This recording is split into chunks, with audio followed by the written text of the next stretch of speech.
আমার প্রথম কথাটি যে নিজেকে কষ্ট দিয়ে কোনোদিন অন্য কাউকে ভালো রাখা যায় না। এই কথাটা খুব গভীরের কথা। যদি একটু বোঝার চেষ্টা করেন তাহলেই বুঝতে পারবেন যে অনেক মানুষ এই পৃথিবীতে আছে, দেখবেন যারা নিজেদেরকে অনেক গরিব করে রাখে এবং নিজেদেরকে অনেক কষ্টের মধ্যে রাখে। যেমন আমি যদি এই কাজটা একটা এক্সাম্পল দিই, সেটা হলো এই যারা প্রেম করেছি, আমরা যারা প্রেম করেছি, প্রেম করে যখন সাকা খেয়েছি বা সেই কাছের মানুষটাকে যখন আমরা পাই নাই, তখন আমরা কি হয়েছি? নিজেকে শেষ করে দেওয়ার জন্য আমরা প্রস্তুত হয়েছি। কি রাইট আর রং?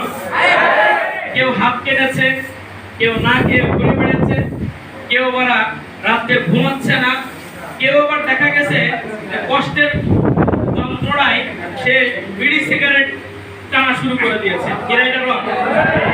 রাইট বলছি তো? তাহলে রাইট যদি বলে থাকি তাহলে আমার সাথে একটু একমত হবে, তাহলে আমি আপনাদেরকে ডিটেইলসটা বলতে পারবো। তো বিষয়টা হলো কি, দেখেন, আপনি যখন নিজেকে কষ্ট দিচ্ছেন, নিজেকে যখন খুব খারাপ ভাবে রাখছেন, আচ্ছা বলেন তো, আপনি কষ্টের মধ্যে থাকলে আপনার ওই ব্যক্তিটা কি ভালো থাকতেছে?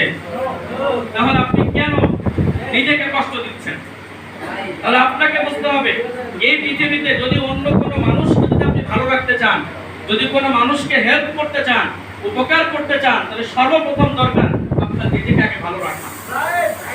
কারণ আপনি যদি নিজেকে ভালো না রাখতে পারেন, অন্য কাউকে কোনোদিন ভালো রাখতে পারবেন না। তাই নিজেকে সুখী রাখতে হবে। এবং জ্যাকমা স্যার একটি কথা বলেছেন, আপনি যদি নিজে সুখী না থাকেন, আপনার অংশীদার, আপনার সহকর্মী, আপনার বন্ধু বান্ধব, আপনার আত্মীয় স্বজন, আপনি কাউকে কোনোদিন খুশি রাখতে পারবেন না। কারণ আপনি গরিব, আপনি গরিব, আমি কিভাবে আর দুটা মানুষকে হেল্প করে সুখে রাখবো? আপনি বলেন, আমার আপনার তেমন কিছুই নেই, তাহলে আমরা কিভাবে মানুষকে হেল্প করতে পারবো? আমি নিজে হাসতে পারি না, কিভাবে আমি আরেকটা মানুষকে হাসাবো?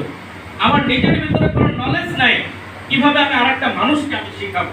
এর রাইট আর রং? আপনি যদি নিজে হাসতে পারেন, তাহলে আরেকটা মানুষকে আপনি হাসাতে পারবেন। তাই আপনাদের কাছ থেকে বলবো, আজকে বলতে চাই যে নিজেকে আগে কমেন্ট করেন যে আমি হাসতে চাই এবং আমি হাসতে থাকবো, আমি আরেকজনকে হাসাবো। আমি নিজে শিখতে চাই, আমি আরেক